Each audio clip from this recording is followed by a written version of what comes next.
all know what today is. Everyone knows what today is. Don't try and kid yourself. It is not about anything other than sitting back, cracking open a nice cold one, and enjoying Cinco de Mayo, which is, of course, a very special edition for the Overtime Drive. Welcome on into the Overtime Drive. He's Dave Shumate. I'm Cole Thompson. Happy Cinco de Mayo to all of us celebrate. To those of you that are in college, happy Cinco de Drinko. Make sure that you hit the subscribe button. You go ahead and also hit the ring notification. That way you don't miss a single episode of the Overtime Drive.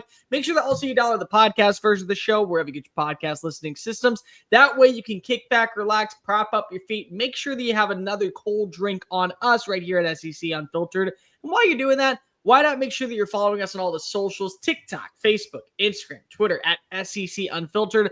Follow Dave at Dave Shumate SEC, me at Mr. Cole Thompson, and check out all of our great work found at secunfiltered.com. And as always, this episode is brought to you by our friends over at FANDUEL. Go visit FANDUEL today. Go win yourself some money. Go use that money to go ahead and enjoy a nice margarita. Go enjoy a nice fajita plate. Go enjoy some tamales, whatever you see fit. And when you do so, use the promo code SECU when you sign up at FanDuel.com/SECU to get $250 in bonus bets when you win your first $5 bet. So lay down $5. That's Cinco for Cinco de Mayo today to go get $250 in bonus bets. Schuster, how the hell are you?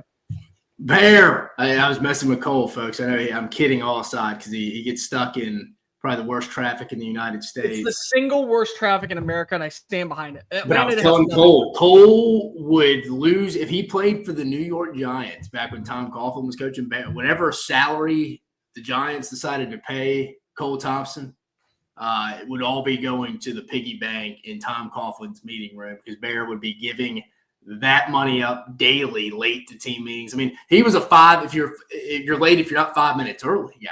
So I mean, Bear, he'd almost been a fireable offense to you. Yeah, it's fine. I don't care. Go ahead and complain as all you want. He never won anything. He never won anything. I've won plenty in my life. But we are going to win tonight because we're going to win not just a lot of money. We're going to win a lot of opportunities for you to have conversations and starting points because there was a lot that's happened in the SEC. We are breaking down the top 5 things that will change the path for the SEC championship. These 5 things happen. You kind of know which way your teams are going to Atlanta. Jared Curtis, decommitted from Georgia, went and visited Oregon, only to later recommit to Georgia. We're going to talk about that. 2 more players have joined in the SEC. Brown has gone over from Florida State to now Arkansas, and now you bring in A.J. Haulcy. He is going to be, in my opinion, the last piece de resistance to take LSU's defense over the top in 2025 underneath Blake Baker. And as always, we close out the show by making sure that we continue breaking down schedules. Today, it's Auburn. So if you haven't already, like the video, hit the ring notification, and of course, subscribe to the channel because we talk college football every single day. Dave, do you have any Cinco de Mayo traditions that you usually take in? No, not really, but I usually do try to get some. I guess tonight I got some shrimp tacos. My wife is taking the shrimp off right now. But I guess in a way I'm contributing to I'll be lying to you. I'm not going to take credit for that. That was an inadvertent, didn't even really think about it. But no, you're right, Cinco. I mean, I'm a big Mexican guy. I was going to ask, what's the best Mexican restaurant in Houston? El Tiempo is the one that most people I know claim is like being the best. I personally think it's overpriced. I like Ninfa's. I think Ninfa's gives you good tacos. I think it's a good price. I think that they have good salsas. They have great marks. Like, if your last Mexican meal in Houston, you're going to Ninfa's? I like Ninfa's. Now, there are some kind of like smaller mom and pop restaurants that when I lived downtown, I would go to from time to time because they always have lunch specials or they would have happy hour deals to where the food wasn't as good, but the vibes were really good. It was always clean and it was well maintained together, which I appreciate. Ninfa's, it still has that mom and pop feel when you go to the outside location closer towards Dyken Park, not the one that's in the middle of Midtown, but still, I like Ninfa's. I think it's a great meal. What I like about Ninfa's more so than El Tiempo is I'm getting bang for buck. Like anybody who knows me knows I'm a cheapskate. I don't like spending money. I like to go ahead and get my value for it. The margaritas, a lot cheaper. The food, just as good and twice the price. El Tiempo, I feel like I get shafted. I get a bill for literally a 2-plate fajita and 2 margaritas. Nope, 2 for me. 1 for me, 1 for Kirsten, and it ends up being like $92. I'm like, okay, that's how much it is. And I go over to Ninfa's, and it's about $55. So I'd much rather that, and the food and the quality is just the same. That's the difference for me. And I probably will also have another margarita because if I'm going to spend $100, might as well get my bank. Is there a difference in Mexican food too, or are you kind of a Mexican food to Mexican food guy? Okay, that's the thing. So I'm in Texas, so Tex-Mex is a thing. It just is. Like, I won't argue with people when they're like, "Oh, it's the same." No, it isn't. There is a huge difference between authentic Mexican food and Tex-Mex. I love Tex-Mex. I love Mexican food. I hate refried beans, so it doesn't matter what side it's on. If I see that poop-looking dish next to my food, I push it to the side. You're a Spanish rice guy? I do love Spanish rice. Dude, dude. So recently, I had a chili lime, cilantro lime rice. Perfect. Like, I am all for good, fresh, authentic. Give me a little bit of that spritz feel in my throat. It's always a plus in my back pocket. I'm for that. But you keep those refried beans. Like, if I go to a restaurant, 90% of the time, if they will allow me to do a sub, I'll sub out Spanish rice for refried beans. Always. Yeah, no, for sure. I don't mind refried beans, but you're right. I'd take a double order of rice. I can't. Again, it looks like poop, dude. That's the stick for me. Sauce is key. Sauce is key. I'm not a big smoky salsa guy. You ever gone to some of those places? They give you 3 different sauces: the verde, the red, tomato. One they give you like the smoky. I can play with both of them, but I don't know. Sauce is key to me in a Mexican. I'm not a verde guy. I'm a very tomato Chewy's guy. Yes. Well, okay. Kirsten loves Chewy's. My family loves Chewy's. My brother and my sister-in-law love Chewy's. So we go to Chewy's all the time. I get 2 things there. I get the chicken tortilla soup or I get the quesadillas. That's it. Never had the quesadilla. I always get the enchiladas. They're pretty good. The quesadilla is good there, though. I think it's fine. But I know what you're going to talk about. You're going to talk about the sauce, right? They got the cilantro lime, which depends. I mean, Bear, to be fair to you here now, you said you hate it. It is by location. Like, who's making the thing? You can overload it with like sour cream and stuff, and you're like, dude, this is too rich, powerful of a taste. I can't stomach it. I genuinely get sick to my stomach whenever that happens. All right. Now talking about Mexican food because I'm going to get hungry. And my tacos that I ate, I have like 3 more that are sitting in the fridge. I want to go eat them. I don't want to end the stream early. So let's go talk about other things that are important. Like Jared Curtis. Welcome back to Athens. You decommitted from Georgia. You were the #1 overall quarterback recruit for 2026, the upcoming class. You looked at Oregon, and now you're back at Georgia, officially announcing your commitment today, known as a dual threat playmaker, one of the more, I would say, balanced players in this year's class.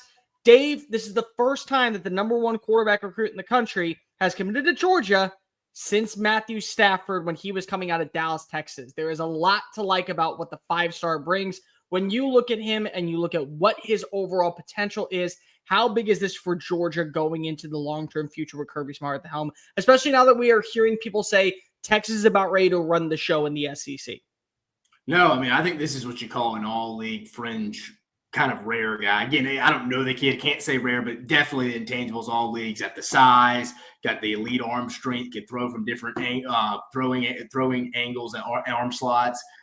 Athletic enough, you could probably, and big enough to use him in the run game. Some ball security is probably a little issue, but nothing they can't work on. I mean, this is the type of player has a little moxie to him, a little bit. You can tell on his film some improvision. And again, as you know, Barry, you need that at the quarterback spot. Not all the bullets are going to be flying. There's going to be some breakdown because you need all 11 guys doing their job. And as we both know, that doesn't happen all the time. And the guy who can touch the football every play, down in, down out, when the offense is on the field, is the quarterback. He can be the difference maker. This kid could be a big difference on why Georgia takes those reins again right now in the SEC starting in 26. I mean, who knows if he starts as a true freshman, but get all the opportunity in the world. So, I mean, the phenomenal get, like you said, him decommitting and getting back and committing back to Georgia. Go ahead, bro. No, I was saying 6'3", 225 pounds, already coming out of Nashville, Tennessee. I was looking at what? They signed Justin Fields was the #1 commit. He's in good company. Justin Fields. Justin Fields is the highest rated kid Georgia's ever signed. Jared Curtis, though, sitting at 6th highest rated kid Georgia's ever signed. That's impressive. Second quarterback. Won the Gatorade Player of the Year honors in Tennessee. Also took home Mr. Football this past season. Last year, completed 70% of his passes for over 2,800 yards, 40 touchdowns. Dave, here's the crazy part. 3 interceptions, and then just for good measure, he decided to go ahead and tack on an extra 637 rushing yards and 18 more scores with his legs. For his career, 3-year starter in high school, over 7,600 passes, 92 touchdown passes, over 1,600 rushing yards, 38 times on the ground scoring, and a lot of people see that Matthew Stafford comp to him. So competition's the only concern. But at the same time, I think that you could say the same thing about a guy like Arch Manning when he was coming out of Istor Newman. Like, you wondered about what that competition was in the state of Louisiana. I get it. It's a private school. I understand the better competition against public schooling. Whatever you want to see with that, that's fine. But I look at just the throwing motion. I look at the footwork. I look at the way that his release is on point. And he seems like that a lot of the finite little details that are needing to be worked out, they're minuscule at best. And for him to go to Georgia, I think is huge because of, again, it's just showing that we are here to play big boy football. And what I mean by that is, yes, I know people are going to say Texas. I know people are going to say A&M. We're watching what LSU is doing right now by spending money like no one's business. We're seeing the way that other people are addressing needs in the transfer portal or by actually going out and swinging big in NIL deals. Bryce Underwood just got a massive contract to go stay in the state of Michigan. For Georgia to do this, what it's simply saying is we are planting our flag that we will not be out-recruited by anybody in the country. You can turn us down if you want to, but we are going to make sure that we give you every opportunity possible to go ahead and lock on in. We're your team. You're our guy. No questions asked. Why would you want to be anywhere else besides Sanford Stadium on a Saturday afternoon? Yeah, it'll be. I mean, there's stories from both sides from the competition. Hell, Jacob Eason, I don't know if you remember him. Kid, they signed. Hell, I was there when we signed him. Kirby's first class. Him and Isaac Nada. He played at a small school in Washington. Didn't put up big yards. But again, there's stories like you mentioned. I mean, again, TBD for Arch. But no, that'd be the only thing. But nothing from a physical trait standpoint, ball security, you couldn't fix without, hey, Coach Bobo, this is why you have coach in front of your first name. What's really funny is that they also On3 came out with a story earlier today talking about how the commitment finally went through. And Curtis said specifically his relationship with Coach Bobo and what they do with quarterbacks and his long history of working with quarterbacks was the selling point for him over Oregon. So Oregon, number one, Will Stein, he's a hot name on the market. Every single offseason, he is going to be rumored for a head coaching opportunity. I kind of think that at this point in his career, Mike Bobo is set just calling plays offensively. I don't think he's going anywhere unless he's going to retire or move into another location. So that feels like a selling point. But Dave, the other thing is that there's people out there that are really sick and tired of Mike Bobo. They want him out. They want to start fresh. If Jared Curtis is all in on Mike Bobo, even if he has moved to a senior advisor role, I don't think he's leaving Athens anytime soon. I think that's tough to say that he's not leaving or not, but I think that has a big impact. I look at more so it's a lot more leverage Mike Bobo has now in job security. Yeah. If they did move him to like a senior advisor role, I could see him maybe bailing because you're not going to be calling the plays. But I don't know if that happens. I'm looking more like Mike Bobo is the big winner here. I think he's one of the two big winners. I think just Georgia in general is a big winner because if they got themselves their long-term answer. Now, that's not to say that they have to start him week 1 of next season. That's not to say that if he doesn't come in and impresses immediately, he is guaranteed to be QB1. He may sit until 2027, 2028 because of just the laundry list of quarterbacks that are ahead of him. But it's the fact that they landed a kid who decommitted, looked at another prime school, a school that many people believe can be just as competitive as Georgia long-term in the other conference, has the money, has the resources, and also a proven track record when it comes to quarterback play. I mean, like Dave, this is not a school that just willy-nilly has, a lot of money and no results. They had a Heisman Trophy finalist, back-to-back years, a future first-round pick, one season, a record setter, and they feel really good about where the direction of Dante Moore is right now going into 2025. That quarterback play has been very sufficient in the Dan Lanning era out in Eugene, Oregon. He decommits, looks out in Eugene, recommits, and now has firmly supplanted himself as I am a member of this Georgia Bulldog team for the long term, and it's bettering our recruiting class. And I think the other thing that's a really big selling point for me, Dave, you land your quarterback, he is just the first domino to fall of several others. Because if you're a wide receiver, you don't know what school you want to go to. The NIL deals are pretty similar. You see that Jared Curtis is committed to Athens, GA. I'm looking at myself and I'm saying, I want to go catch touchdowns from that kid. I want to be a part of this offense that ends up winning national championships. When he's the number 1 overall pick in a few years, I want to be the reason why he got to that level. And then they can make a phone call and say, hey, you're just as good as him. You're also a first-round talent. We're going to draft you in the top 15.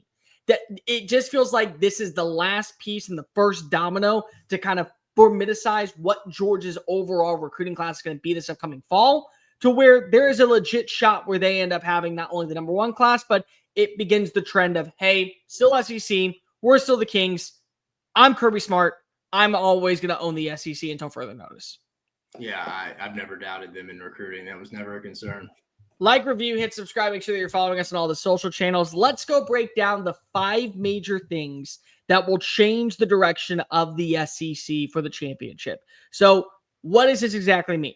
Well, injuries can occur. Production can happen. Growth and maturity at certain positions. Strong matchups. Any one of these things could alter the pathway as we know it for 2 teams to make it to Atlanta. Dave has his top 5. I have my top 5. So, Dave, do you want to go first? Or you want me to go first? I'll throw mine out there. I think the Russian attack in this league will be interesting because you lost kind of the 4 faces and a potential young guy transferring out of the league in Justice Haynes, with Dylan Sampson, the leading rusher in the league, gone. Jarquez Hunter, probably one of the more underrated players in the league just because he was on a bad team, didn't get the recognition he deserved. Rocket Sanders looked like 2022 Rocket Sanders last year, was a big reason why South Carolina had a success in the red zone like they did last year. You saw what happened in the bowl game without him. They struggled in the red zone. Jaquindon Jackson, another big, powerful guy. Who did he sign with, the Jaguars? I think he signed an undrafted free agent with the Jags. He was a short, grounded, pounded, get the short yardage, always falling forward, a good pad level type of running back too. Who's kind of that next guy in this league this year? I mean, who is it? Le'Veon Moss could be it. Jam Miller could be at Alabama. Caden Durham, a little undersized. I mean, I think we've had some more talented running backs. Still Faison if he ends up getting the deal done. Jaden Ott, if he can stay healthy. CJ Baxter is a name I think a lot of people aren't going to be talking about going into the year because we didn't see him last year, but we still know he's on the roster. Obviously, if he can stay healthy. Who is that next guy? Who's going to take that next step as the lead runner? There's always somebody that kind of comes out of nowhere in the last few years to win the rushing title. So I'll be interested. I think that'll have a big say. But obviously, they got to get help from the offensive line up front. But I'll be interested who's kind of the face of the league when it comes to running backs in 25. There are like 7 or 8 guys that I think all could win the rushing title. Armand Hardy is probably going to be one of the favorites for Missouri. Comes on in from Lincoln Monroe.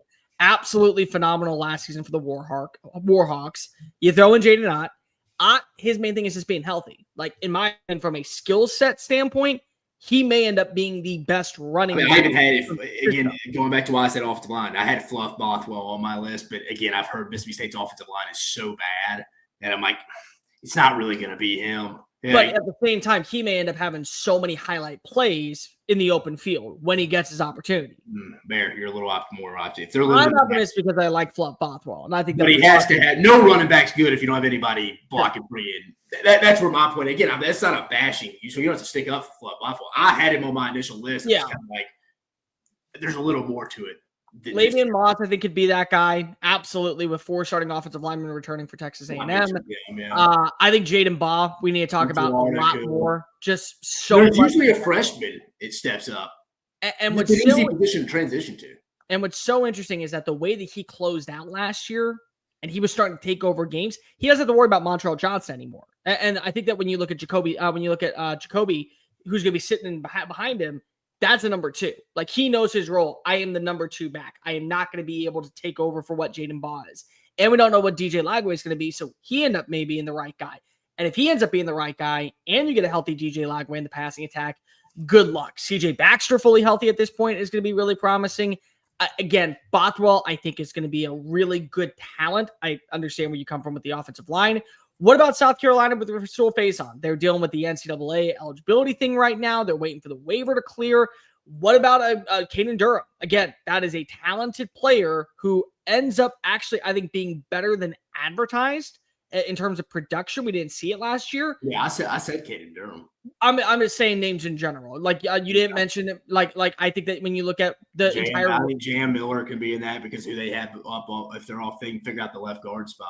I don't like you look at the running back room. I think overall with Tennessee, it's more of a by committee approach for them this year. I don't know if there's a single. I'm not saying the rushing attack's going to be bad. It's more offensive line for me there too. But I think that's a committee group this year. But you have. I'll be honest with you. I think if you asked Heupel, I don't know if he wanted to be given Dylan Sampson 28, 30 carries in conference games. I think it was just this is our best success right now. But now you have to trust that game. You have to go back to what was 2022, where you didn't feel like you had a focal point running back. You had 3 running backs that were all taking control. Yeah. And that could be Lewis, that could be Bishop, that could be Star Thomas. Who knows what Cedric Alexander is going to be for Vanderbilt this year, or what you got in the running back room in Kentucky this year. There's a lot to like about the running game in general, and there's a lot of running backs that can kind of take over the moments. I personally look right now, number 5 for me is going to be how quickly does John Mateer and this offense for Oklahoma click? Because they got Michigan in week 2. If they end up bullying the brakes off of Michigan and they dominate that game, and then they play Auburn in a few weeks right after that in their backyard, they're going to be setting themselves up to where, okay, college football playoff may be a tall reach, because of whether or not you look at Oklahoma and you say their schedule, it's challenging. They have the toughest schedule in college football for my money, far and away. And so I'm saying that you may look at a 9-3 Oklahoma team and they may miss the college football playoff, but I sure as hell will tell you that they're better than most Big 12 teams. They're better than most big ACC teams. They're probably better than a lot of Big 10 teams at 9-3 with that record, because of most teams don't survive that path. But if they get 2 of those wins out early against Michigan and against Auburn, and then they play competitively in Red River to go down that stretch, that 7-game period to close out the year, they may have the momentum to where they can lose a game, but not lose sight of everything. It's going to be a big question mark when it comes to the offensive personnel. You got to stay healthy with the wide receivers. You got to stay healthy on the offensive line. Got to get Jaden Ott to actually look like the Jaden Ott that we saw in 2023. But John Mateer, from a quarterback standpoint, has an opportunity to be one of the best passers in the SEC and really establish himself as that name probably no later than mid-September. And if he just continues to build that path, and also probably the most underlying thing that a lot of people seem to forget about, who was calling plays defensively this year in Norman? It's BV. That is his bread and butter. That is his baby. And by the way, last time we saw a head coach say, if I'm going down with the ship, I'm going down by me calling plays, we got an upset of all upsets with Vanderbilt pulling it off against number 1 Alabama. So I'm just saying, it's not the same recollection.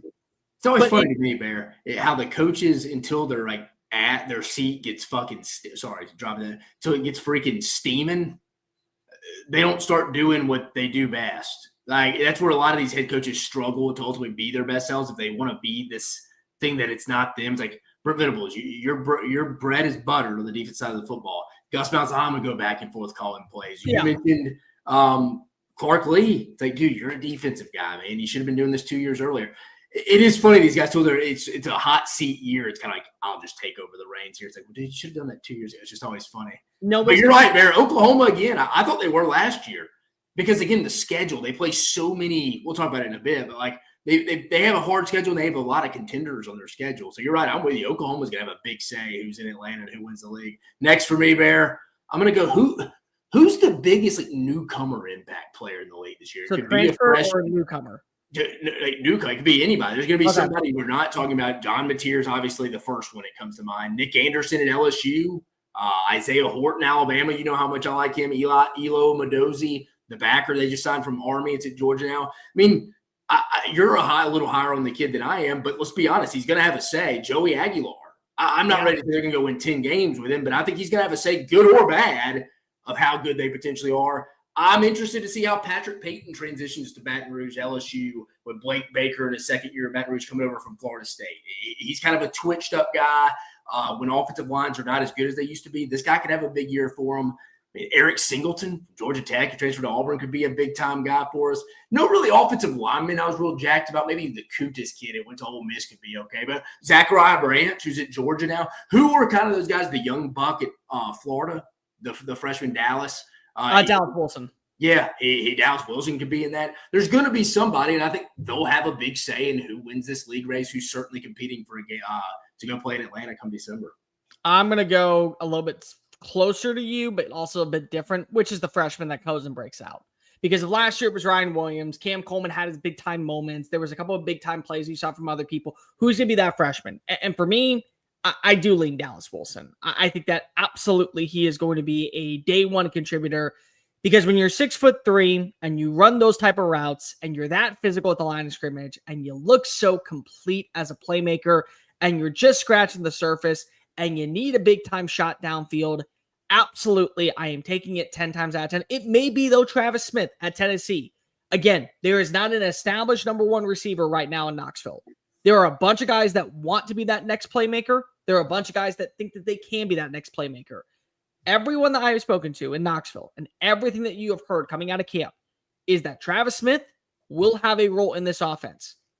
Ryan Williams was always going to have a role with Alabama's offense. Cam Coleman was always going to have a role with Auburn's offense. They walked onto campus and everyone said, yep, that is that dude. He is already an alpha. We know how talented he is. And then they backed it up with their on-field production. And I think that maybe Travis Smith wasn't viewed that way in Knoxville, but I think the way that he's been so attentive to detail, the way that he has built a rapport with the overall personnel, how quickly he's adapted to what Heupel wants to run, that's going to lead to a bigger role for him. I think the same thing with Dallas Wilson. Wilson was somebody who I think when he committed knew if he was leaving Oregon to come to Florida, he was leaving because there was a better shot for him to get on the field almost immediately. And I think that that's going to be a big time reason where, hey, week 3 rolls around and we're looking at, hey, the SEC standings of receiving leaders. Okay, yeah, Cam Coleman, 25 catches for 418 yards. That makes sense. Ryan Williams, 31 catches for 414 yards. What's Dallas Wilson doing at number? Why is this kid already? That's what I think that we're going to see. So which freshman can be the established horse? And it doesn't have to be at wide receiver. It could be on the defensive side. Imagine if Colin Simmons was so caught up to speed for Texas's defensive front that he was a 3-down player from the second that he arrived in Austin. Like, it may end up being an edge rusher. It may end up being a linebacker. It may end up being a cornerback for that matter. Pritchett out of LSU. I mean, if he ends up having a great fall camp and he starts stepping on up. What about, why am I blanking on his name? The Alabama cornerback. They just signed him. Dijon Lee. Imagine if he is just so much better than Zeke. I just don't know if he'll get the opportunity just because they have a lot of. But you're right.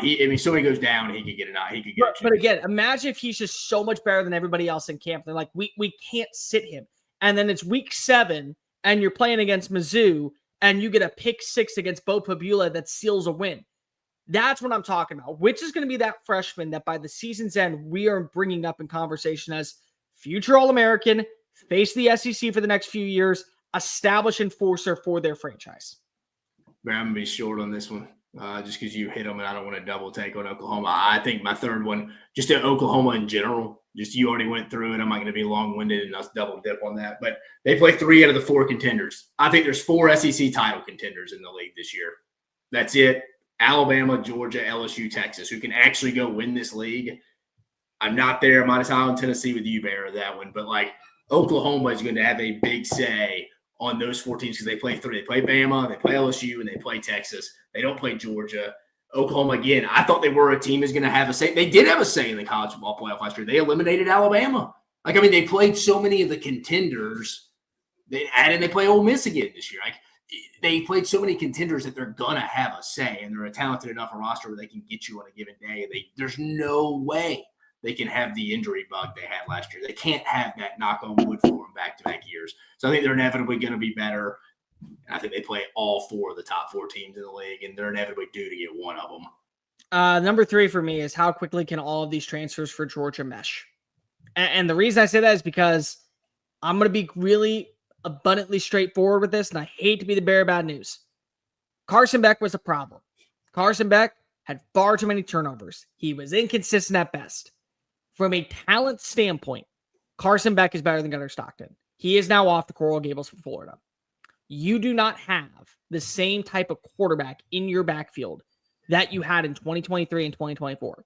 So everyone else has to step on up and deliver. So what they do, they led the country in drops last year. They said, okay, we're going to go out and we're going to add in a bunch of wide receivers. They brought in like 3 4-star talents from the recruiting class. Then they go land Zachariah Branch.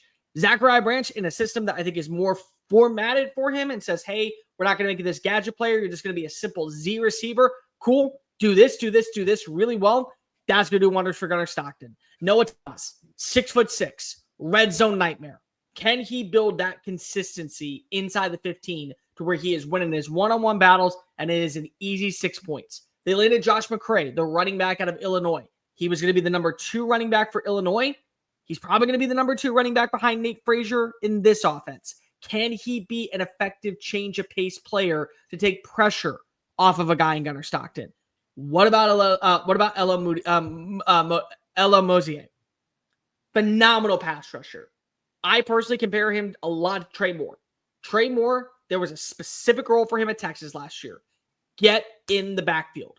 Don't do too much. Don't overthink. Win your one-on-ones. Get in the backfield. We look at Georgia and we say to ourselves, Georgia still won the SEC. This was not a prototypical Georgia team that we're used to seeing. They had a terrible offensive line when it came to run blocking. The rushing attack was timid at best. Led the country in drops. Coaching job.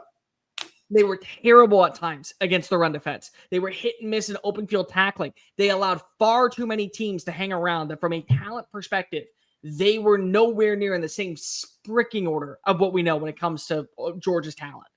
And everything still fell in line for them to win the SEC. You lost a lot of talent, but it's Georgia. And we know what Georgia is. And we know that Georgia's a powerhouse. And we know that they always seem to hit that retool button, never the reset button. So do they have enough coming in via the portal this offseason to where it does feel like, hey, wash, rinse, repeat.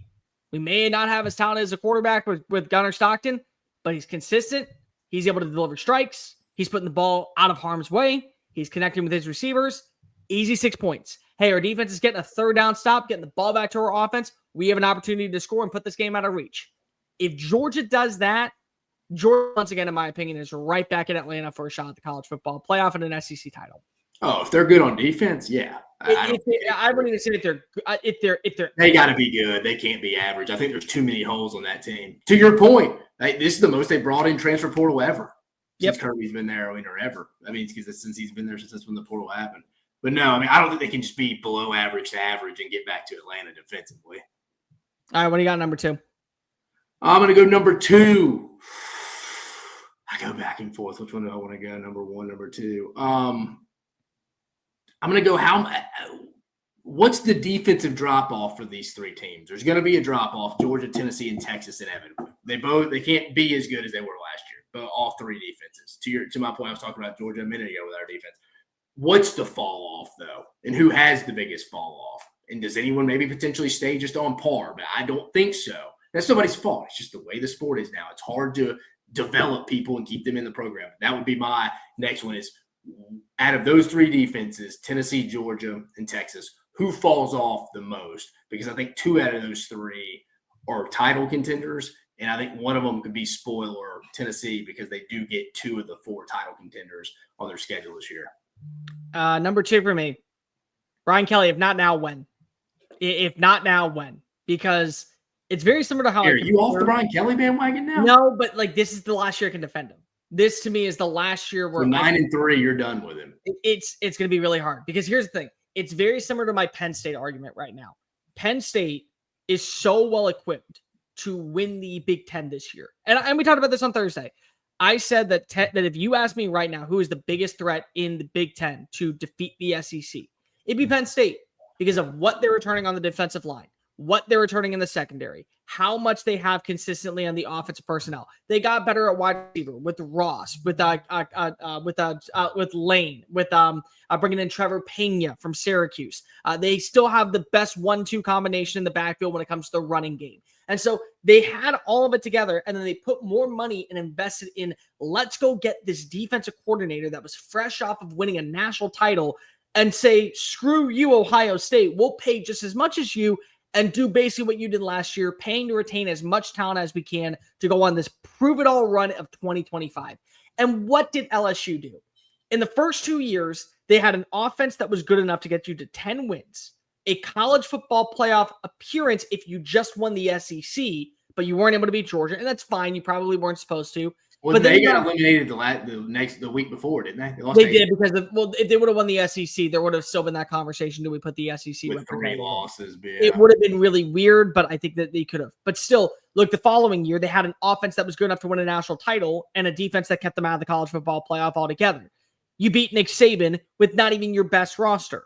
You waste an offensive line featuring 4 future all-SEC players and 2 All-Americans. So all that to say, You spent money like no one's business this offseason. You got better at the wide receiver position. The names that you brought in on the defensive side, you didn't need all of them. But you said to yourself, hey, if we can get a third down pass rusher, we're going to take him because we have the funds to do so. We're LSU. What we have seen from this staff, from this recruiting, and from general manager Austin Thomas, to me, it's so baffling that we are still doubting LSU just a little bit. And I'm not saying that you're doubting them, and I'm not saying that I'm doubting them, but the public eye is doubting them. And I'm higher on LSU this year than I was last year. But still, you look, what's the common thread? Brian Kelly. If not now, when? You got to win week. In my opinion, I'm sorry. I get it. I know it's Clemson. I know it's Death Valley. I know it's on the road. It's not an excuse. You should not be losing to an ACC school. I'm going to hold it against them if they go lose to Florida 3 weeks later. That's where I'm really going to – because, Clemson, I think, will make the playoffs. I like Clemson this year. Right, so but them going to lose at Clemson, I'm not going to be like, let's get the pitchforks out on this guy. I'm like, well, we could be talking about 2 playoff teams. 2 teams with byes, maybe. Who knows? If you go lose to Florida 2 weeks later at home, that's what I'm done with Brian Kelly. But, if Clemson loses that game, they're not out of the college football playoff picture. And neither, in my opinion, is LSU. But if LSU loses that game and then they lose to Florida, now you are in must-win territory. Because at this point, I don't know if 9-3 is good enough to get you in, especially when you look at other teams with 9-3 schedules. You have a good defense. You have pieces. You have an overall, I think, offensive identity. You have weapons. You have the best returning quarterback in the SEC in terms of proven production last year. If not now, when? Because you can truly dictate. And the thing that we know about this, Dave, when LSU is special, they do 2 things. Number 1, see growth in their quarterback. Number 2, beat Alabama. When they do those 2 things in the same season, it's a different year. But you got to start off swinging. And if not now, Brian Kelly won. Yeah, no, I agree with you. What's number 1? Number 1, it's going to be who out of the 4 contenders, Alabama, Texas, LSU, and Georgia, who gets the best quarterback play? You got the one known, Garrett Nussmeier. Can he take that next step? Will what he showed last year be enough to win the SEC this year? Who knows? It could be a little bit of a down year for the SEC. Every team has major holes, but I would bet Garrett Nussmeier is going to have to get a little better if you told me LSU were to win the SEC. I'm not saying he can't. You have to see it to believe it. Then you got 3 pretty unproven commodities. Ty Simpson, Gunnar Stockton, Arch Manning, with Ty Simpson playing the least out of the 4, or at least those 3. But Gunnar Stockton, really a new starter, and then Arch Manning, obviously a new starter. So, I think it's pretty common sense, but I think for the first time in a while, we have the 4 real contenders, at least in my opinion, with a lot of quarterback unknowns. LSU we know a little bit about, but is that what we know about him, is that enough to go win a championship in this league? And so I'll be interested to see his development. So I'm going to go that, Bear. Who is the best quarterback? Who gets the best quarterback play out of the 4 contenders in Alabama, Georgia, Texas, and LSU? Mine's close, but it's also a little bit different. It's just one quarterback. Number 1 is, can Arch Manning live up to expectations? Texas has a good enough defense, in my opinion, to win an SEC title and probably go on a run to the college football playoff. I'm not saying it will be as elite as it was last year, but it's good enough. They have some weapons that I do think will take that next step forward. DeAndre Moore, Ryan Wingo. I've talked at length about him. Jack Endries, I absolutely think, is not only one of the best moves made in either portal period. I think that is a godsend for Steve Sarkisian's offense. That's just my 2 cents. I trust the offensive line because Kyle Flood is your offensive line coach. I think that it may have some growing pains, but it will eventually work itself out. Arch Manning is being put on this pedestal, and it's not his fault. It's not anybody's fault besides the mainstream media that continues to talk about him and hype him up and ramp up these expectations that are so damn sky high. What if he meets them, Dave? What if he surpasses the expectations that already feel improbable of being accomplished? What if he does that? In my opinion, at this point, Texas is clear-cut, far and away, the favorite to win the national championship. There is a no questions asked they will be in Atlanta. They have 1 spot reserved. If Arch Manning lives up to expectations. If he has a bad game, doesn't mean anything.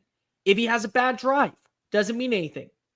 But what if, and again, stay with me, what if it's a Nico 2.0 situation where we overhype it, beyond belief. The growing pains are there, and you still go to the playoff, and you're still a 10-2 team, and you're still a team that's good enough on any given day to beat quality competition, but it's because your defense is stepping on up. CJ Baxter is delivering on your end. You have a really good offensive line with protection. Play calling is phenomenal. You're not turning the ball over inside the red zone, but you're still making these mental mistakes, and you're growing as a playmaker.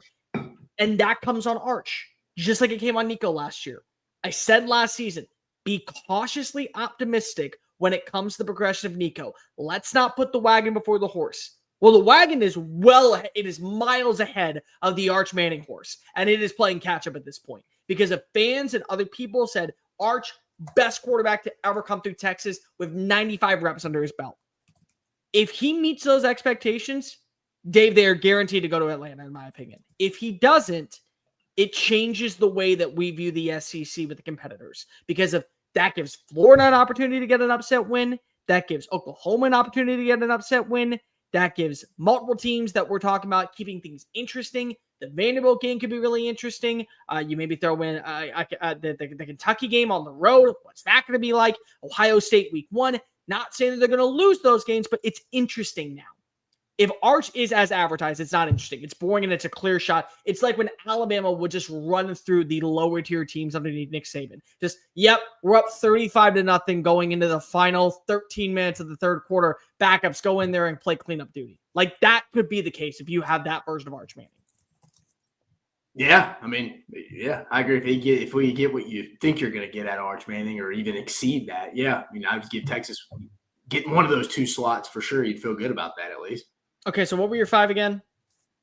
My 5, leading off with who is the rushing leader? Who wins the rushing title in the SEC this year with everybody leaving off the big names last year? CJ Baxter, it's my under-the-radar guy. My other one was who's the newcomers, new impact guys, either freshmen, either transfer portal guy. I mean, we know John Mateer went through all of them. They get the name to fame. Then I said Oklahoma just in general. You hit Oklahoma too. I think they play 3 out of the 4 true SEC title contenders: LSU, Bama, in Texas. They don't play Georgia, but again, I think they're going to have a big say just like they did last year, eliminating Alabama. Then it was my last one was what defense drops off the most between Georgia, Tennessee, and Texas, and then who gets the best quarterback play out of the 4 SEC title contenders, in my opinion. Number 5 for me was how quickly can everything gel for Oklahoma. Number 4 for me, which freshman is the one that we will be talking about in such a prominent light at the end of the year. Number 3 for me, how quickly can all of these transfer portal players connect at Georgia? Because I still think that Georgia, until Kirby Smart decides to hang up the whistle for good, they're going to be a playoff team. They're going to be a favorite to be a playoff team. But we may start to have that conversation of them dropping off in terms of the national championship contending team. Playoff and national championship with a 12-team and eventually a 16-team playoff, completely different spectrums. Number 2, if not now, when Brian Kelly? And number 1, can Arch be as advertised? If those 5 things happen, I drastically think that the way that we view the SEC will be altered in 2025. Like, review, hit subscribe. Make sure that you're following us on all the social channels. And if you haven't already, go sign up and visit FanDuel because the wait is over. Baseball season is finally here, and FanDuel is giving you the number 1 reason to join them for the upcoming MLB season. They're celebrating the return of baseball by giving new customers $250 in bonus bets when you win your first $5 bet. FanDuel has so many ways for you to get in on the action, from hits to steals to home runs. They've got a lineup filled with your favorite bets, or if pitching is more of your thing, FanDuel has a deep bullpen of bets from strikeouts to shutout innings. So when you place your first bet on almost anything, if it hits, you're going to get $250 in bonus bets. Every single time that I see this line, I tell you, go make sure that you are playing the over on the hit total with Jacob Wilson. He is on a warpath right now, and it has been phenomenal. And if you haven't played it already, go ahead and take the strikeout rate later on this week. For Hunter Brown, it's usually set at about 7.5. He's going to give you anywhere between about 7 to 12. We know this. It's a common theme. Just visit FanDuel.com/SECU to join on the action today. That's FanDuel.com/SECU.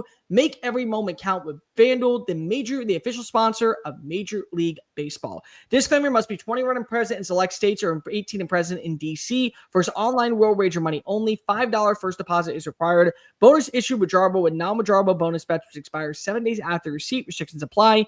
See terms at sportsbook.fanduel.com. FanDuel is offering online sports wagering in Kansas under the agreement of the Kansas Star Casino LLC. Gambling problem? Call 1-800-GAMBLER or visit mdgamblinghelp.org in Maryland. Hope is here. Visit gamblinghelplinema.org or call 800-327-5050 for 24/7 support in Massachusetts, or call 1-877-8-HOPE-NY or text HOPE-NY in New York.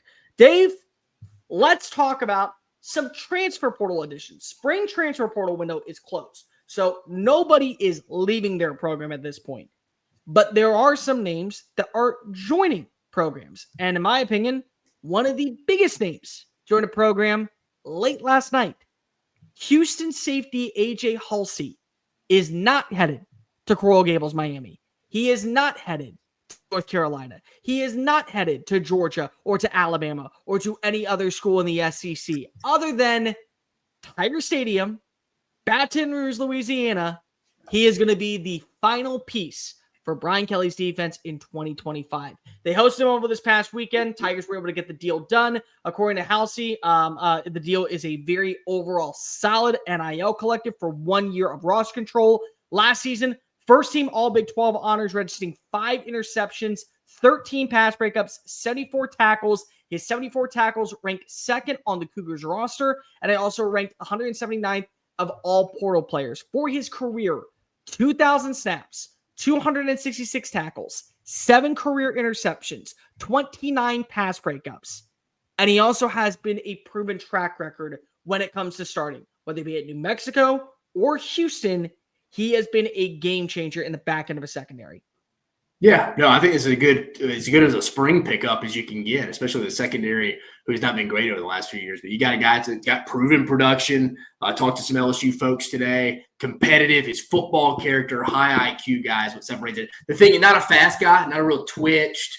We'll be interested to see if some teams try to get him in one-on-one situations. But talking to LSU today, they're aware of that. They know Blake Baker, if you're a good defensive coordinator, you're going to protect. You can protect guys on the back end if you're smart, if you're a good defense coordinator. I think that's the plan. I could see this guy maybe not starting right off the bat because I do think missing the spring in a new defense is key. So, but I could see him starting to come along right after we get over that first quarter of the season, midway point through the rest of the season. Again, this is as good as a pickup as you could have in the spring portal window. So this is a good get for LSU over here. For me, I think it's like a winnable minus in my opinion right here. I'm not ready to say winnable plus just because he missed the spring. If this is a winter pickup, I think potentially it could. But in my opinion, I think more winnable minus. So I think this is as good as a depth piece, potentially maybe even a starter here down the line here. So touche to LSU, touche to Blake Baker, them getting the job done. I think he's going to start week 1. And if he doesn't start week 1, he's going to start no later than week 3 for that Florida matchup. He will be in the starting lineup. In my opinion, you do not go all in on a player like A.J. Haulcy. And I was watching some of his film over the last several days. I think that he is exactly what was missing on the back end last year. Remember how inconsistent the safety play was for LSU in 2024? This is a guy that's going to create turnovers. This is a guy that's going to maybe not take away a wide receiver or take away part of the field, but a quarterback will think twice about throwing in his direction. He has a good closing speed. He does a good job of lining up at the line of scrimmage and not losing many battles. He can play deep in coverage. There's so much to like about what Haulcy's overall upside is for a defense that truly last year I thought was missing a lot of safety help. They lost Sage Ryan. That was probably a good thing for them. They're kind of hitting reset on the back end. And by the way, Blake Baker, what was he before he became a defense coordinator? He's a secondaries coach. He was a linebackers coach. So he knows the back 7 position extremely well. He knows where players' strengths are. He knows where their weaknesses are. I actually really, really like this move. Now, I'm not ready to jump into the same level as Jack Endries or John Mateer or Jaden Ott because I think that those players are special. Yeah, I don't think this kid's elite enough to be that. Elite enough athlete. Because I think they're going to have to put him in certain spots to protect him. But I think that's possible. You got a veteran back in. A.J. Haulcy has a shot of being a really good fit for this defense. And I mean one that, this is where, again, I'm going to pull the grave just because we have to. I mean one where we're talking about, it probably is winnable plus because of one bad interception in his hands turned the other way. It's an easy pick 6 to the house, or at least sets your offense up in red zone territory to where you're able to punch it on in and kind of walk away with the dub. So elite, all league, winnable plus, winnable minus. You think winnable minus, right? Yeah, just because I think he missed spring. And I think if he was a better athlete, I would maybe go winnable plus. I just have a hard time seeing a guy come in who is limited athletically, but does have high football intelligence, a leader, has the IQ, has a lot of football, like I said, intelligence, knows coverages, knows quarterbacks, like intricacies of that stuff from playing like you mentioned. I mean, he was a first-team Big 12 guy. You're not getting that really in the spring portal. So this is honestly one of the best top 3 spring portal additions anybody's had. So, I mean, again, even if he's just your 6th, 7th DB, you got production, a guy, I think he's going to be – I can see this guy being a leader on the back end, but you look at the talent level, it's like they've raised that floor in there, but still probably could be in that 4th to 6th range from an athleticism standpoint. I think that's what they're worried about, but I think they knew that when they took him. I think it's a winnable plus because I just think that he is going to be that final piece in the back end. Now, I don't know if that's in leadership terms. I don't know if that's because if he creates a turnover in the must-win game on a signature drive, but I think that he is going to alter a game for LSU this year. And when you're able to do that, you're able to kind of help yourself pull away and guarantee that you have another win underneath your belt, that you're setting yourself up for a run to the college football playoff. I mean, Dave, LSU's added in 12 4-star transfers this offseason. Like, this is just another one that is a high-profile name. He's a 3-star, but still, it's just another name that proved himself, banked on his upside. His traits were phenomenal last year, and he's cashing in on one last payday before he goes off to the NFL, hopefully. It's hard for me not to see AJ Haulcy being that dude, being just somebody that's playing with his hair lit on fire, coming downfield full speed, delivering clean strikes, creating a turnover, winning his one-on-one battles in pass man coverage that allows him to get a pass break up on 3rd down, forcing a punt. I just view the way his athletic demeanor as being something that I can buy stock into is going to translate into a win for LSU, at least at some point during the regular season. Yeah, and I'm already high on the Mansur Delane kid from Virginia Tech. So I think that helps them. It looks like they've hit at least on one of the kids after seeing him in the spring. Another name that was also added back to the SEC was wide receiver Jalen Brown, Florida State.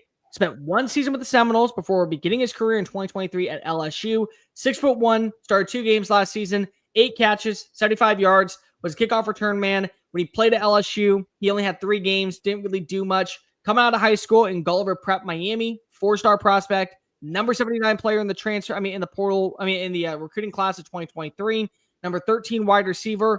In this portal class, he was the number 101 receiver. He's got a couple years of eligibility. From a standpoint of, and I say this to be nice, it's not a winnable minus because of one thing. Arkansas needs wide receiver help. Like, probably one of their biggest weak points was the fact that they didn't have great wide receivers on the roster. They need playmakers. Now, it's a winnable minus because I don't think he is going to change the way that I view Arkansas' schedule or the way that I view Arkansas as a program. But you need a wide receiver. You got yourself a wide receiver. You got yourself a 6'1" playmaker who, if he starts catching up on Bobby Petrino's offense, he starts building that rapport with Taylon Green, he's going to have a role because of, you look at that route. No more Andrew Armstrong. No more Isaac Tesla. Isaiah Zateng is now at Oklahoma. You have Omega Blake, who is a vertical threat. He's just a guy. He's a guy. He's a vertical dude. He runs one route really, really well. If he's your one, you're in trouble. You need a one. And I'm not saying that Jalen Brown is going to be the one. Yeah. But I'm not also saying at this point, you can't go into this year and say, oh, we're good with our wide receiver room. I think from talking to them over there, they took this kid. Somebody I know was at LSU when they signed him at LSU. He's a 10-400 meter guy at a high school. If you go watch his Gulliver Prep stuff, it's pretty good. It's like you mentioned, tough to judge him off last year. And again, Gus Malzahn's the new OC in Tallahassee. Great things don't happen to receivers unless you can go run in jet sweep. But maybe a 10-400 meter you could. I think some character stuff's a big issue. But to your point, Bear, they're so bad at the wide receiver spot right now that I think they're willing to take. I mean, if you got the ability, you can't teach 10-400 meter time. I think, to your point, Omega Blake's kind of the guy standing out right now. Maybe the Courtney Crutchfield kid can step up. That's the thing is, there's a lot of unknowns. I get why you would take a waiver on this kid, even if you do know he has some character maturity issues. I get it. You need, because like you said, you don't want Taylon Green to go potentially hit the portal or something next year if you were to get retained as a staff because you don't have any weapons on the outside. I agree with the take. I'm with you. I think it's a winnable minus because, again, there's so many unknowns with this kid. You can't go any higher with him. I like the athletic ability, and I like the overall take. Why not? You need help. It's a winnable minus because if he's not going to be, and again, your ruling and my ruling is completely different. I say winnable minus means you're not going to win me a football game. You say winnable minus is a complete different trajectory. He's not going to win you a football game, but you have so many other needs. You have so many other holes. You have so many other questions. Take a flyer on him. You need a wide receiver one. And it's unfair, in my opinion, to say Courtney Crutchfield, who last season redshirted at Missouri, come on in, first season, full-time, back in your home state, be that dude when you have veterans on this staff. But right now, he's going to have to kind of be. And Crutchfield's a character guy. It's like, how many character guys can you take? I mean, if you hit on one or two, they'll take that. That's the thing. Can you hit on one? Can you hit on one that can give you 1,300 receiving yards for one season and get you to a bowl game? And any injury is totally screwed looking at their depth chart right now. I mean, winnable minus, you don't want to have a bunch of winnable minuses at the receiver spot. When winnable minus, you can win with an offensive lineman at the winnable minus spot because you have four other guys who can help him be good. I don't hate it. You need a wide receiver help. It's a way to be able to guarantee you have wide receiver help. Doesn't mean anything other than just, hey, another name, high profile upside coming out of high school, good speed.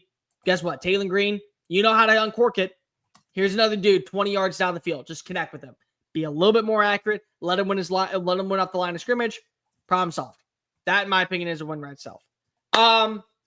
We've been going for an hour. We got a couple more things we want to break down, but if you haven't already, like the video, hit the ring notification, subscribe to the channel because we talk college football every single day. We have the mailbag show on Thursday, so make sure that at the end of this broadcast, at the end of this live stream, you go ahead, you lock yourself in, you go to the mailbag, get your questions on in, so that way we have stuff for you to answer on Thursday, and we continue to make this your show as much as it is our show. Dave, a question was pondered by SEC Unfiltered earlier this week. Well, Christopher?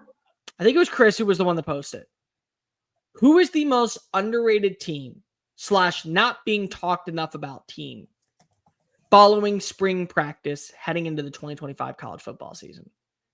Dude, I came down to two teams here. I mean, I've talked about one of them already, but I actually think as the time goes on, it's all relative. We talked about them a lot earlier in the top 5 things that could affect the SEC title race. I mean, I'm looking at Joel Klatt's post-spring top 25 right now. He has them at 8th. I think it's Georgia a little bit. I think everybody, again, but it's all relative. Like, I think everybody's, again, Georgia's not to the level Alabama was under Nick Saban. That's never going to happen, especially with the rules now. But, like, Georgia's to the point now where they are similar to Alabama in that we compare Georgia to themselves, to their own standard year after year now. And I think with the new rules, this is the first year with your point, Bear. You made a great point, I think. I think what you said, how do Georgia's transfer portal additions mesh? Yeah, it's going to have a big say not only for Georgia but for the league because I think it's the first time in a while they brought in so many transfer portal guys. It's because all the depth is leaving. You don't have guys sitting there 2 to 3 years to be developed and be back-end guys, and they come on their senior year. I get why people are a little suspicious about Georgia this year. I'm not totally sold on Gunnar Stockton right now. I'm still contributing him to as a total new starter, which he is, even though I know he's played in some games. I get the hesitation by some people, but this is the most juice Kirby Smart will have to go fire this team up. And again, that only emotionally plays for so long. But I think this offseason, he will have his team locked in, and I would have a hard time seeing them be a more motivated team this year heading into the season outside of maybe like in Ohio State, in Oregon, Georgia, and Alabama would be the 3 teams I would be like, yeah, those teams I think are going to be real motivated this year. Left some meat on the bone last year, and it didn't hit expectations. So I'm going to go Georgia. Not getting a lot of respect, but again, it's the number 8th ranked team in Joel Klatt's post-spring. I see a lot of people, myself, not as high on Georgia as some, but I think Georgia's probably the most underrated team being most slept on heading into 25. We don't talk about them enough. And I really want to go with the one team. And then I looked and I said to myself, you know who we haven't discussed almost at all as a threat, which kind of makes them a threat? They were the 20th ranked team on Joel Klatt's thing. I think it's Ole Miss. And I'm not saying that, again, they're going to be a team that we view as a national championship contender. That's the difference that I want people to understand. There is a clear separation between national champion threat and college football playoff team. I think Ole Miss is in that college football playoff realm because, number one, there's no expectations this year for Ole Miss. The thing about Lane Kiffin is he seems to do his best damage when the expectations are at an all-time low. Hey, you go to a bowl game, you get to 8-4, we'll take that. That's a probably overall solid season. Look at what happened when they were coming off of that 8-5 year when they lost to who was it in the bowl game at the Texas Bowl? Texas Tech. Oh, yeah, Texas Tech. Man. And then what happened? They literally get the best record in program history. They do everything that is asked them. So it makes total sense. You throw in the addition of what you have in the run game. You throw in the addition of what you have on the defense. How many pieces they were able to target in the portal. It's Lane Kiffin in the portal. Like, we're at some point, we're done kind of doubting what is Lane Kiffin's strategy with all of this. Austin Simmons, for a quick cup of coffee, held his own against Georgia. They still have 4 of the 5 starting offensive linemen back this year. They're going to have a healthy Logan Diggs, which I think changes the way that we kind of view the run game.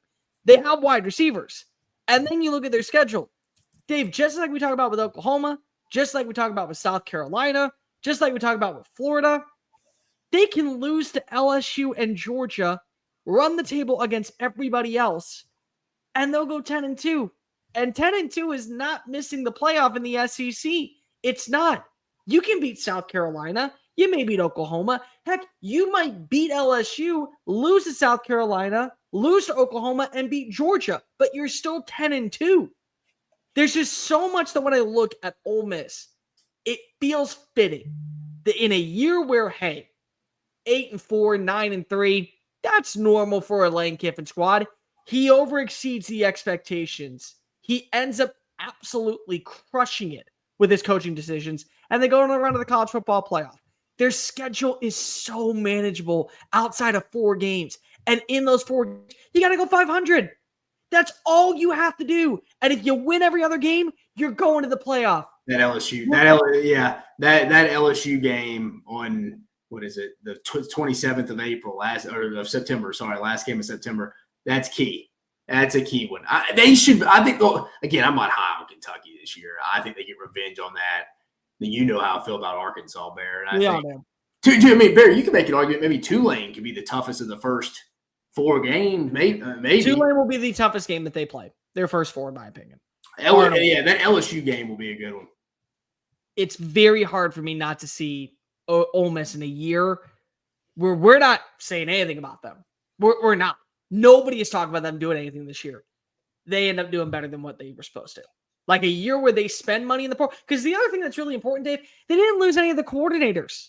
It's Charlie Wise Jr. and Lane are still calling the offense. You still have Pete on the defense.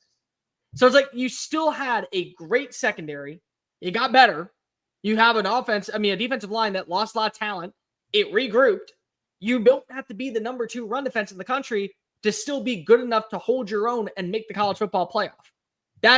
That's where I'm at when it comes to overall the status of Ole Miss this year. That's it.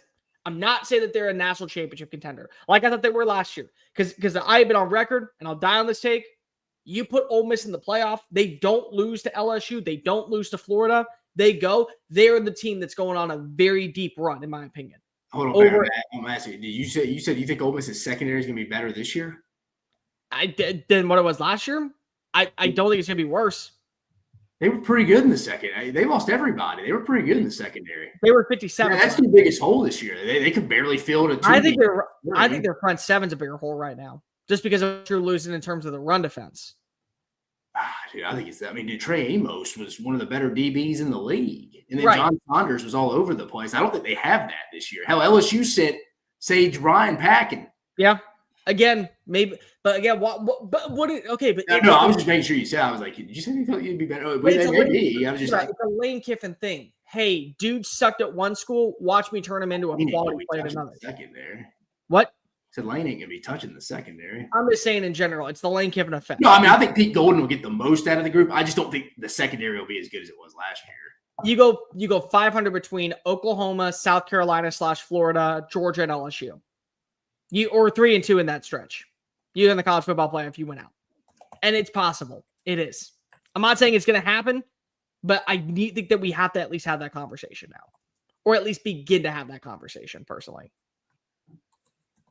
We'll see there. It's something we got to monitor. It's a position we got to monitor to keep up with that one. Let's go ahead and break down before we get on out of here. Auburn schedule every single day for every single show. We're going to close out breaking down every single schedule, going through it top to bottom, overall rankings, 3 winnable games, best winnable, all that. Auburn did a lot in the offseason, made some really good moves.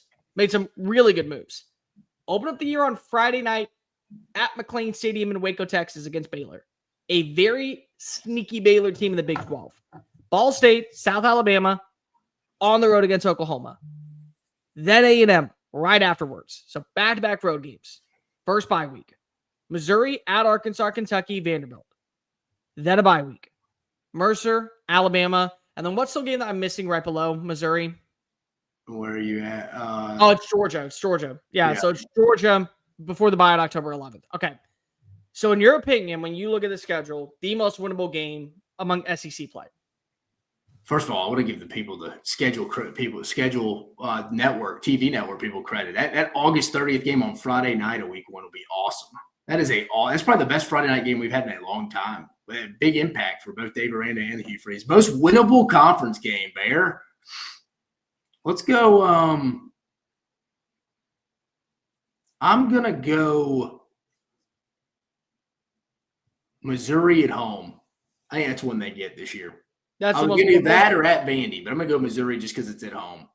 I go Kentucky. I think it's the most winnable, far and away. True. Sorry. You're right. Totally missed. I changed my pick. I 100% agree with you. It's Kentucky. Yeah. There's just nothing that stands out to me when I look at Kentucky this year that says they're going to be remotely that same team that we have seen over the last few years in the SEC. Like, they won't beat Alabama, but they'll get an upset here or there. They'll find a way to have a manageable schedule. They'll beat up on some teams that are at their same level, and they'll go 8-4, 9-3. I don't see it right now. And they've missed so much in the transfer portal that it's so easy for me to believe that they're going to miss in the transfer portal. So I'm going to say that that's an easy win. I don't like what they've added in this offseason. So for now, I agree with you. I don't know how I totally missed the Royal Blue right there, baby. Yeah, it's definitely Kentucky at home. You're right. You could chop up one loss, guaranteed loss this year. What is it? Guaranteed loss.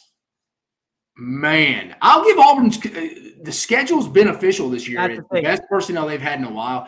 I don't think there is like a for sure where I'm like, yeah, no way they win that game. I'll probably go for sure loss. Let's go at Texas A&M. I just think it's so hard to go win true back-to-back road games in this league. They go September 20th, as people watching can see, at Oklahoma, at Texas A&M. I always throw that stat out. Since 2018 or 19, there's only been 2 teams that have won true back-to-back road games, no bye week in between. 2019 LSU, 22 Georgia. It is that hard to go win true back-to-back because you get back so late, folks. I think A&M could cause them some issues. I'm going to go, it's random as hell, but I'm going to go at A&M, especially kind of where it is at on the schedule, right before a bye week too. I go at Oklahoma. I just think that the fact that Brett Venables recruited Jackson Arnold, he know what Jackson Arnold's strengths are, he know what his weaknesses are. They were able to play great defense last year, get that big Kip Lewis interception, pick 6 to guarantee a win on the road at Jordan-Hare. I think that all that's going to be there. I think the offensive line is going to be better, even though it's going to be a very good Auburn defense this year attacking Oklahoma. I think that John Mateer is a better quarterback. I think the game being in Memorial Stadium is going to bode extremely well for them. I feel like that's an easier game to say we could chalk it up as a loss, no harm, no foul, than Texas A&M. Because Texas A&M, they may have a phenomenal running game that night, or they may end up being so codependent on Marcel Reed having to throw, and he tosses 2 interceptions. Where I just view everything for Oklahoma right now, clear cut, more complete, more concise, more consistent, more balance on the offensive. More balance on the defensive side, and the fact that that game is in Norman. Yeah, no, I could see that one too. I could easily see that. Before we move on, Joshua Manning coming through with $10. There you go, Josh. Sorry I missed Texas Talk, boys. Come in and support the gent. Josh Manning, you are a gentleman, a scholar. And I did say that if Arch Manning is as advertised, Texas is probably going to run through the SEC and guarantee their spot in Atlanta. So hook them to you. Thank you for watching the show. We always appreciate it. 3 must-win games, in your opinion. 3 must-win games here for the Auburn Tigers. And don't say like Ball State and South Alabama. Because, they should be winnable games. No. Baylor, I think it's a win you got to get. I mean, again, I think Sawyer Robertson's solid quarterback, but I still think year 2 under DJ Durkin is going to be a really good. I think their outside backers, Keldrick Falk and Crawford, are going to be really good. 1-2 dynamic, similar to maybe what we saw from South Carolina last year with Kennard and Dylan Stewart. I think that game there, Vanderbilt, a program like Auburn, certainly like Alabama too, can't go to afford back-to-back losses. Vanderbilt would be the third, essentially, to that staff, at least the offensive staff in Diego Pavia. So I'm going to go Vanderbilt 2.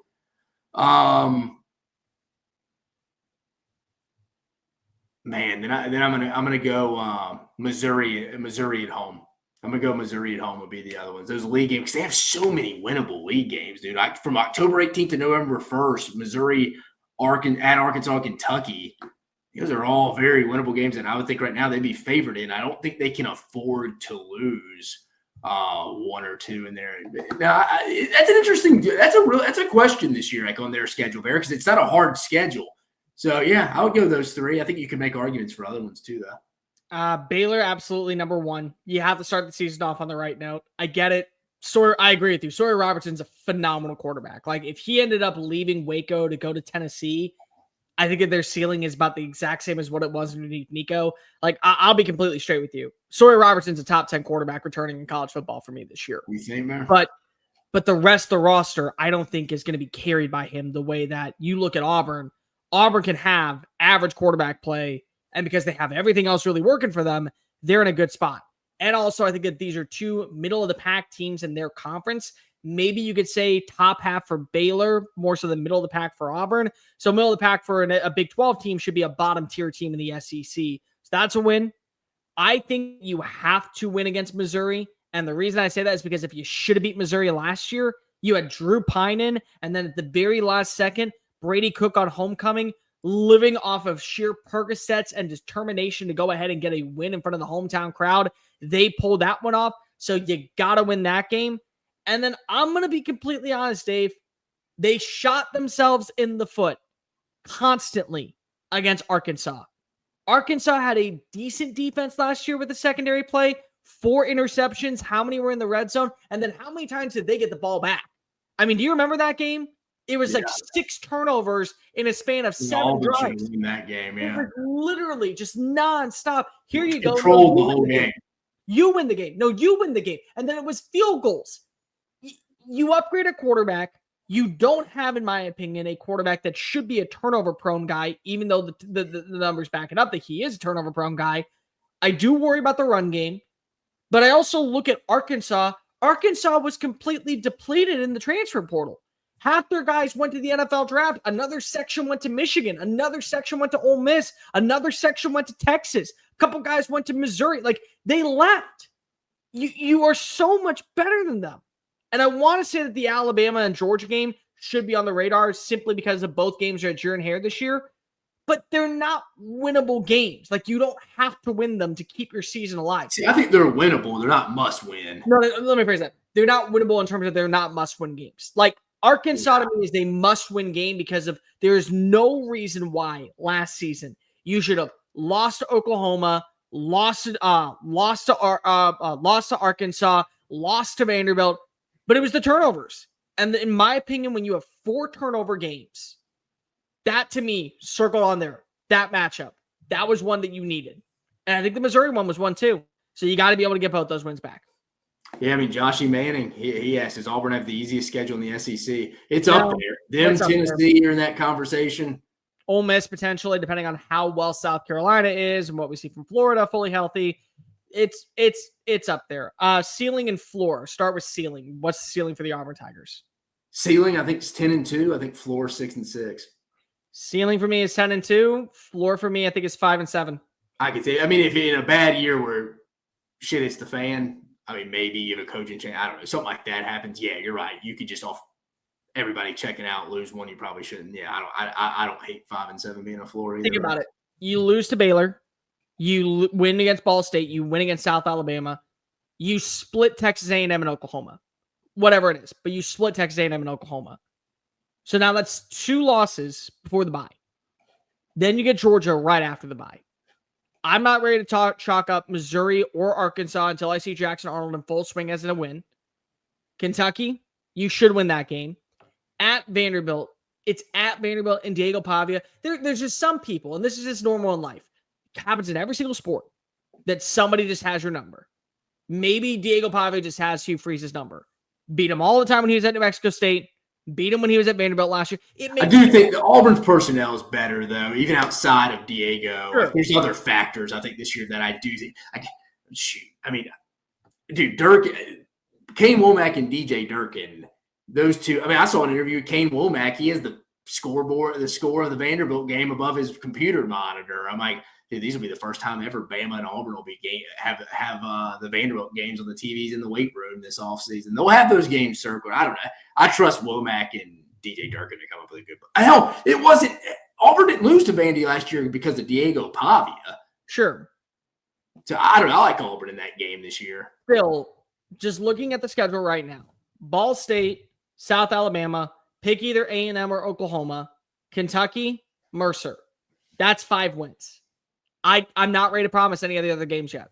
I think if I get a version of Jackson Arnold that I believed in when he was coming out of Denton Guyer High School, I'll say their ceiling is 7-5. But I just need to see it. Or floor. Their floor is 7-5. Yeah, because you match it up. You're right. If Jackson Arnold ends up being really good, the schedule's there to go win 9 to 10 games this year. If you mix that in with a good football team, a lot of wins. I'm with you. I'm not. Me and you both, I don't think, are high on Arkansas and Kentucky. So it's kind of like, I mean, you draw them in league play as 2 of your 8 league games. That's impressive. Missouri coming to your house. You should win that game. Holding your own last year with Peyton Thorne as your starting quarterback. Yeah. No, you're right. I mean, you're right, though, Bear. The whole season starts Friday, August 30th, though. You got to set the tone against Baylor and Waco.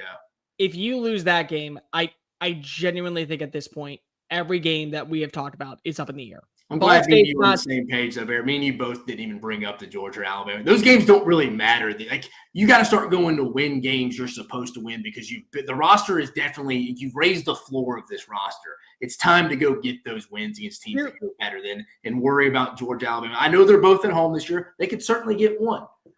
But, man, you got to start at the lower level first. Here's the thing, though. Auburn's going to get one. Like, it may be a Missouri team that comes into this matchup with one loss. And so they're inside. No, but it may be Missouri coming in with like one loss and they're top 15 in the country and they get that win and it's a dominant win. That might be it. But like the thing that I'm saying here is that every single year, Auburn wins a football game in Jordan-Hare that the voodoo magic just seeps on through. It was the quadruple overtime game last year against Texas A&M. It may be Georgia. It may be Iron Bowl. It may be Missouri. It may be, those would be the only ones you could really talk about because I don't think that you're going to – Kentucky's, I don't think it's going to be anything. Mercer doesn't do anything for you. South Alabama, Ball State doesn't do anything for you. But, like, they're going to win one of them against a ranked team. I just don't know which one. The problem is that the thing with Auburn, you can't beat Georgia or beat Alabama and lose to Arkansas by 16. That's where we're at right now when it comes to this and where you have to turn the tide. Yeah, no, I agree with you. Like, review, hit subscribe. We will be back on Thursday. Yeah, my mailbag show. So get your mailbag questions in when we get off the air. Make sure that you're following us on social media at Dave Shumate SEC, at Mr. Cole Thompson, because we're going to drop the question down for you to enter for the mailbag. We're going to do the mailbag on Thursday. We'll be back here, same time, same place. Make sure that you're following us on all the social channels at SEC Unfiltered, at Dave Shumate SEC, at Mr. Cole Thompson. Check out all of our great work found at SECUnfiltered.com. And make sure that if you haven't already, gone on over to FanDuel. Simply sign on up tonight. Go get $250 in bonus bets by winning your first $5 bet. It could be on any single player that currently is trying to take their team to the Eastern or Western Conference Finals. Could be a hockey matchup. Could be a random baseball game. Whatever tickles your fancy. Go visit FanDuel.com/SECU. Sign up on the action. Go ahead and lock yourself in to get $250 in bonus bets and win yourself some cash. For Dave Shumate, I am Cole Thompson. Have a good start to your week. Have a great rest of your week. We will see you on Thursday. And remember, you only live life once, so you might as well enjoy it to the fullest.